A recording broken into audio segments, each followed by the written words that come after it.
Thank you, Leslie. All right, Tracy Harrington.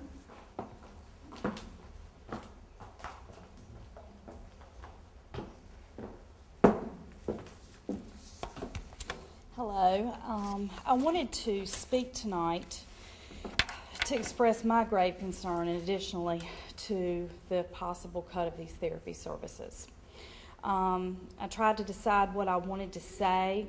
I gave it a great deal of thought, and I came back to a letter that I had written and submitted to all of our House of Representatives members.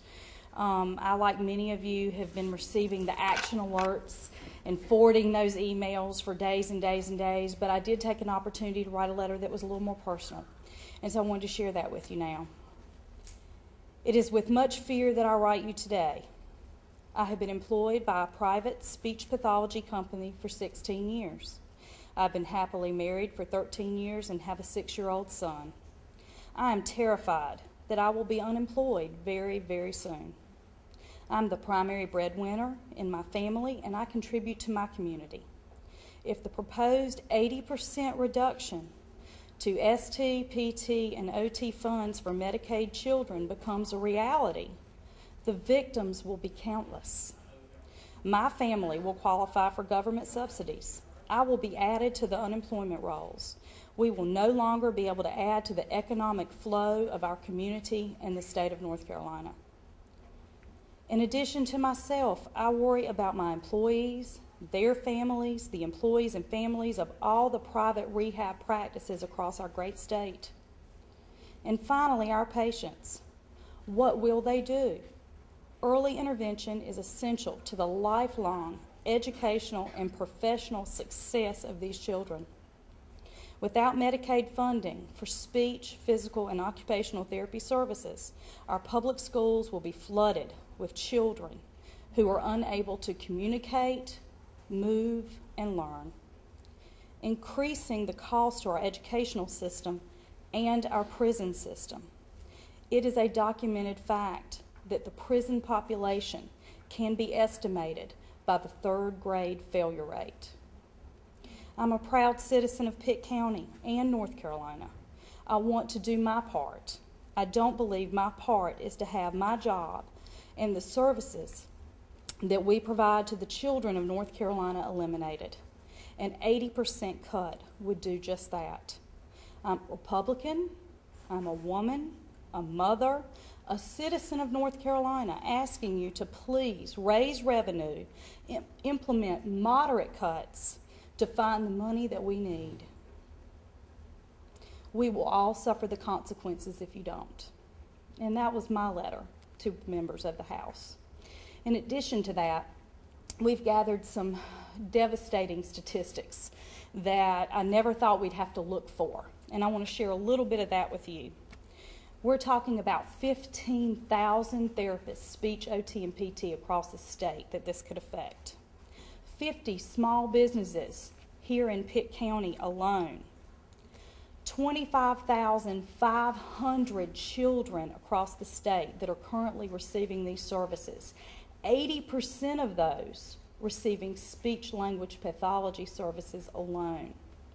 To cut the program by 80%, these children will not receive services. And of course, we've mentioned the 5,600 speech-language pathologists across the state. And because the majority of the services that are being provided to these children are with speech-language pathologists, their particular group and profession will have the hardest cut. And a little bit of financial information. Speech-language pathologists alone last year in the state of North Carolina paid $19.5 million in income taxes to the state of North Carolina. And it's estimated that 50% of this profession will become unemployed if the cuts go through unamended. Well, that's $9.75 million right there in unemployment and in income tax that the state will lose immediately. So as you can see, from a personal, a professional, and a community standard of what we expect to be able to do for our children, without making the necessary raises in taxes and implementing more moderate reductions in services and not eliminating the services, we are in a lose, lose, lose situation for ourselves, for our children, and for our entire state. So I hope that everyone will continue. The fight is not over. You have to continue to make contacts, make personal contacts, personal appeals, as well as the canned professional information that you're receiving as a part of your groups and organizations. And never think that your voice is too small to be heard.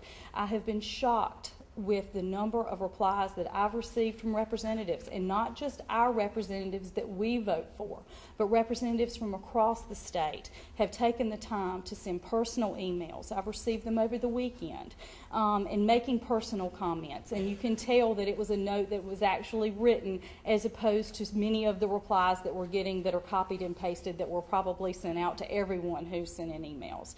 But they are listening. It is making a difference. So please, when you leave here tonight, continue to fight, continue to make your voice heard, and with any luck, we'll make the changes that are needed. Thank you.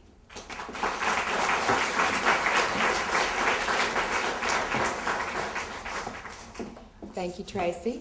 I'd like to call, let's see here, Anthony White, Mandy Ingalls, and I have a Kate and Hunt Stanley. Did they want to speak? They did? Okay, great. All righty.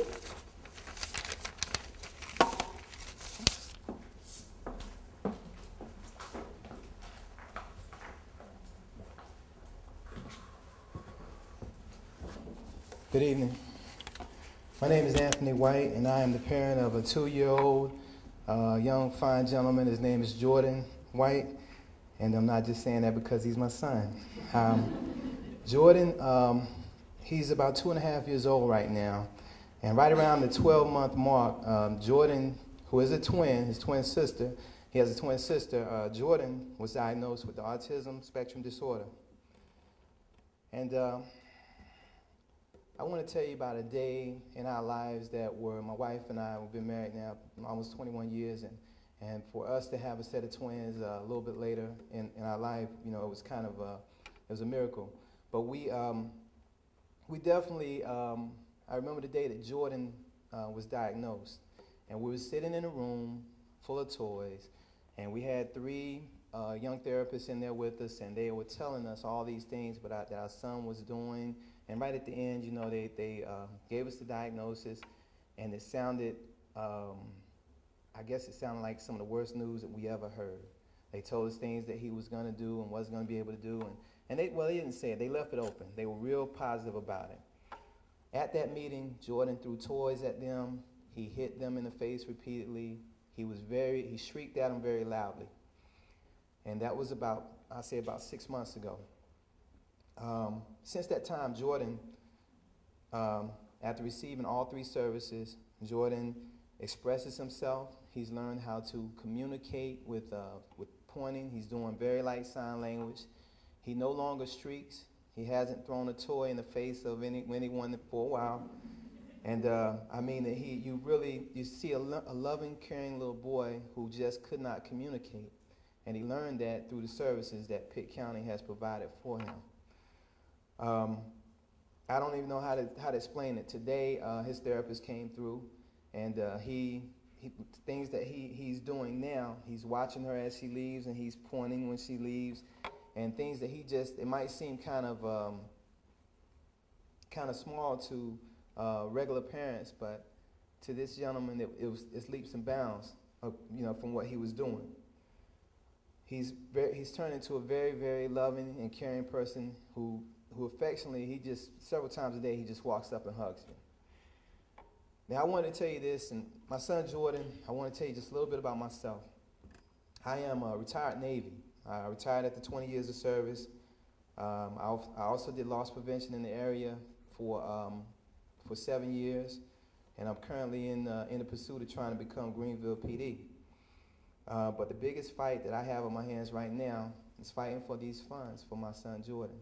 I know for a fact that if you guys look, if the legislators, the lawmakers, the government officials, everyone who's in charge of the budget, if they actually take a look at those 25,000 kids who have received these funds, I bet you that they will find out that there are 25,000 success stories. I don't believe that there's any child who has not benefited from these funds, and I just urge them to please keep these in place for us. Thank you.